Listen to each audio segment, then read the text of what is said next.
क्या 2027 के पंजाब विधानसभा चुनाव से पहले एक बड़ा गठबंधन होने जा रहा है? क्या शिरोमणि अकाली दल और भारतीय जनता पार्टी एक साथ आने वाले हैं? और अगर ऐसा होता है तो क्या हम ये मानकर चलें कि आप और कांग्रेस का पंजाब विधानसभा चुनाव से पहले बड़ा नुकसान हो गया है? बता दें कि पिछले कुछ दिनों में जो घटनाएं हुई हैं उन्हें हम अगर एक साथ जोड़कर देखें तो साफ लगता है कि बीजेपी और शिरोमणि अकाली दल के गठबंधन की जमीन लगभग तैयार हो गई है। इतना ही नहीं, बीजेपी चाहती है कि इस बार गठबंधन हो तो बीजेपी इस गठबंधन में बड़े भाई की भूमिका में हो। ऐसा हम इसलिए कह रहे हैं क्योंकि अकाली दल जहां खुलकर बीजेपी के साथ फिर से आने के संकेत दे रही है, वहीं बीजेपी ने साफ किया है कि अगर गठबंधन हुआ तो इस बार पुराना हिसाब नहीं चलेगा। बीजेपी अब पंजाब में अकाली दल के साथ बिग ब्रदर के रोल में आना चाहती है। बीजेपी अकाली दल की बातचीत की कवायद पहली बार 7 अगस्त से जगजाहिर तौर पर शुरू हुई, जब अकाली दल के अध्यक्ष सुखबीर सिंह बादल ने प्रधानमंत्री नरेंद्र मोदी से मुलाकात की। 6 साल पहले कृषि कानून के मुद्दे पर दोनों दलों के रिश्ते खराब हुए थे। उसके बाद दोनों दलों के शीर्ष नेताओं की पंजाब चुनाव से पहले मुलाकात होना बड़े संकेत दे रहा है।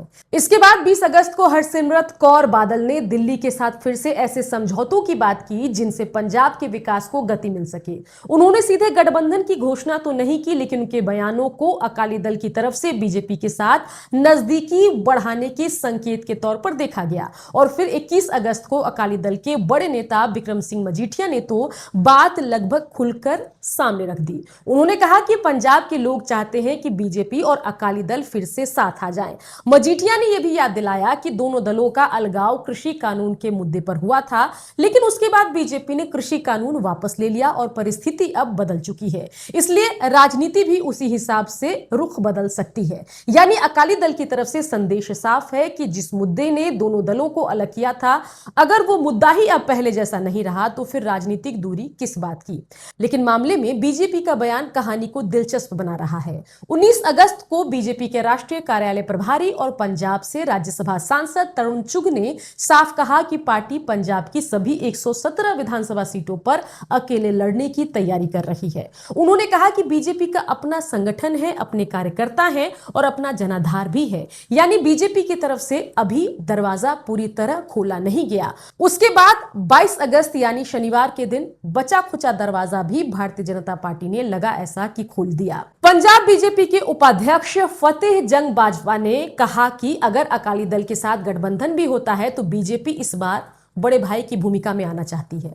मतलब साफ है कि गठबंधन की संभावनाओं पर बीजेपी अब बात कर रही है और सीट बंटवारे से पहले प्रेशर पॉलिटिक्स भी कर रही है। बीजेपी ज्यादा सीट लेना चाहती है और जरूरत पड़ने पर सीएम पद पर भी अपनी दावेदारी रख सकती है। और इसी बीच शनिवार को बीजेपी के वरिष्ठ नेता और पंजाब बीजेपी की कोर समिति के सदस्य आरपी सिंह ने सुखबीर सिंह बादल से दिल्ली में मुलाकात की। हालांकि उन्होंने इस मुलाकात को सुखबीर बादल की तबीयत पूछने से जोड़कर बताया, लेकिन मुलाकात की टाइमिंग कुछ और फसाना बता रही थी। आरपी सिंह ने पंजाब में कानून व्यवस्था और राज्य के विकास के लिए फिर से साथ आने की जरूरत की बात करके एक हिंट दिया कि भाई कहीं ना कहीं गठबंधन की बातचीत चल रही है। यानी अभी ऑफिशियल गठबंधन नहीं हुआ, लेकिन गठबंधन होगा इसकी संभावना प्रबल दिखाई दे रही है। अगर गठबंधन हुआ तो आप और कांग्रेस की चुनौती बढ़नी लाजमी है, क्योंकि बीजेपी और अकाली दल का गठबंधन कोई नया संयोग नहीं है, कोई प्रयोग नया नहीं है।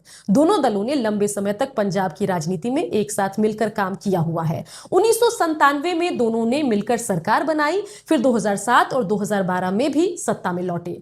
2007 से 2017 तक लगातार 10 साल पंजाब में अकाली बीजेपी गठबंधन की सरकार रही। उस समय दोनों दलों की ताकत एक दूसरे की कमी पूरी करती थी। अकाली दल की पकड़ मुख्य रूप से पंजाब के ग्रामीण इलाकों में थी, सिख मतदाताओं के बीच थी, जबकि बीजेपी की ताकत शहरों और खासकर शहरी हिंदू मतदाताओं के बीच थी।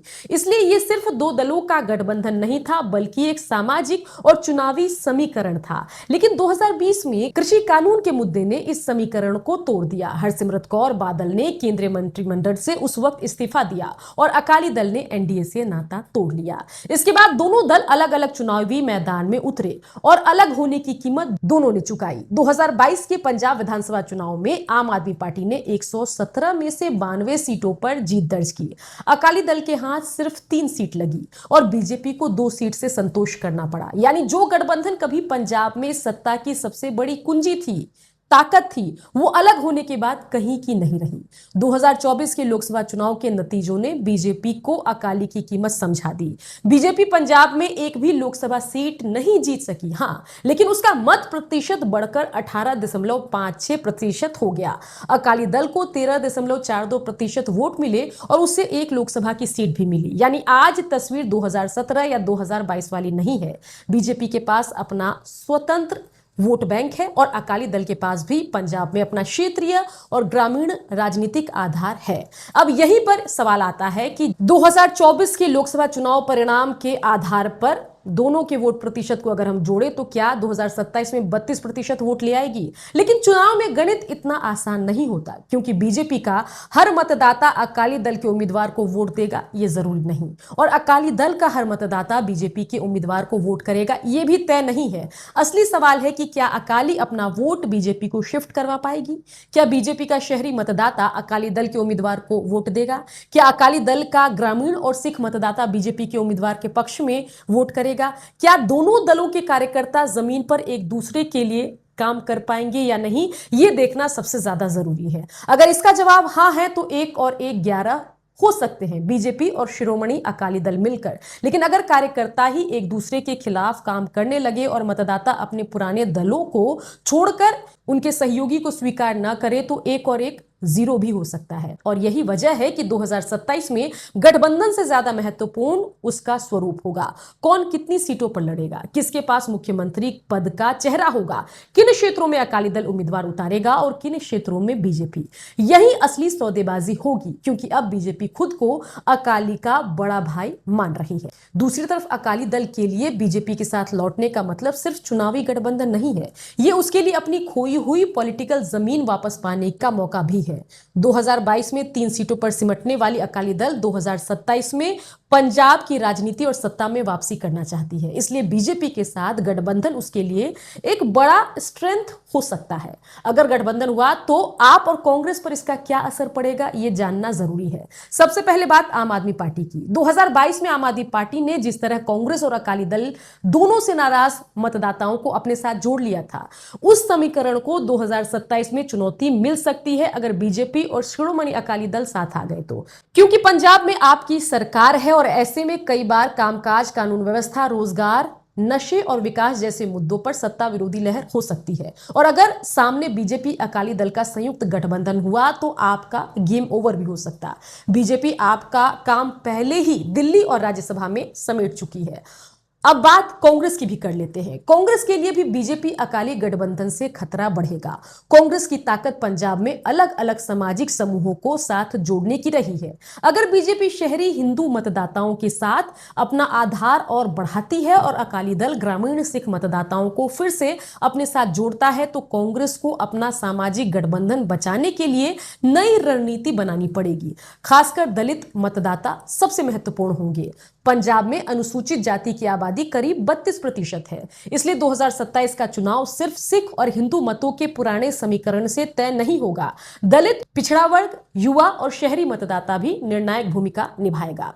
चन्नी की नाराजगी और प्रेशर पॉलिटिक्स भी ठीक चुनाव से पहले कांग्रेस की संभावना वाली गणित को खराब कर रहा है। अब बात बीजेपी की। बीजेपी अकाली दल पर निर्भर रहना नहीं चाहती। वो अपना स्वतंत्र संगठन और अपना सामाजिक आधार भी लगातार बढ़ा रही है। यही इस पूरे संभावित गठबंधन का सबसे दिलचस्प पहलू है। बीजेपी को अकाली दल की जरूरत हो सकती है, लेकिन बीजेपी अब खुद को अकाली दल पर डिपेंडेंट नहीं मानती। वहीं अकाली दल को बीजेपी के राष्ट्रीय संगठन और केंद्र के साथ रिश्ते से फायदा हो सकता है, लेकिन उसे यह भी याद रखना होगा कि 2020 का जो कृषि कानून वाला विवाद था वो पंजाब की जनता की स्मृति में अभी भी मौजूद है। अकाली दल के लिए सबसे बड़ा सवाल यही होगा कि वह अपने पुराने मतदाताओं को कैसे समझाएगी कि जिस बीजेपी से वो कृषि कानून के मुद्दे पर अलग हुई थी उसी के साथ अब दोबारा रिश्ता जोड़ने की तैयारी में वो है। मजीठिया का तर्क है कि परिस्थितियां बदल चुकी है, कृषि कानून वापस हो चुका है, लेकिन क्या पंजाब की जनता अकाली दल की यह दलील समझेगी? बता दें कि अकाली बीजेपी गठबंधन अगर हुआ तो इसकी असली परीक्षा दिल्ली या चंडीगढ़ में नहीं होगी। असली परीक्षा पंजाब के गांव में होगी, किसानों के बीच होगी, बूथ स्तर के कार्यकर्ताओं के बीच होगी। मतलब सीधा है कि अगर बीजेपी अकेले लड़ेगी तो उसकी कोशिश होगी कि अपना जनाधार पंजाब में और बढ़ाया जाए, और अगर अकाली दल के साथ लड़ेगी तो उसकी कोशिश होगी कि पंजाब की सत्ता में वापसी की जाए। पहले जब बीजेपी और अकाली दल का गठबंधन हुआ करता था तब अकाली दल बड़े भाई की भूमिका में होती थी, लेकिन बीजेपी 2027 में अकाली का बड़ा भाई बनना चाहती है। सवाल यह है कि बीजेपी की इस शर्त को अकाली दल मानेंगे या नहीं। दोनों का गठबंधन होता है तो आखिर बड़ा भाई कौन होगा? क्या यह गठबंधन आप और कांग्रेस को रोक पाएगा? अगर बीजेपी और अकाली दल साथ आते हैं तो मुकाबला एक नए त्रिकोण में बदल सकता है। एक तरफ आपकी सरकार और उसका कामकाज, दूसरी तरफ कांग्रेस का अपना सामाजिक गठबंधन और तीसरी तरफ बीजेपी और अकाली दल का संभावित नया समीकरण। आपको क्या लगता है, क्या बीजेपी और आपको गठबंधन कर लेना चाहिए? कमेंट में बताइए। बड़ा भाई आप बीजेपी और शिरोमणि में से किसको मानते हैं, यह भी कमेंट में लिखिए। वीडियो अच्छा लगा तो मेरे चैनल को लाइक करें, सब्सक्राइब करें और इस वीडियो को शेयर करना ना भूलें।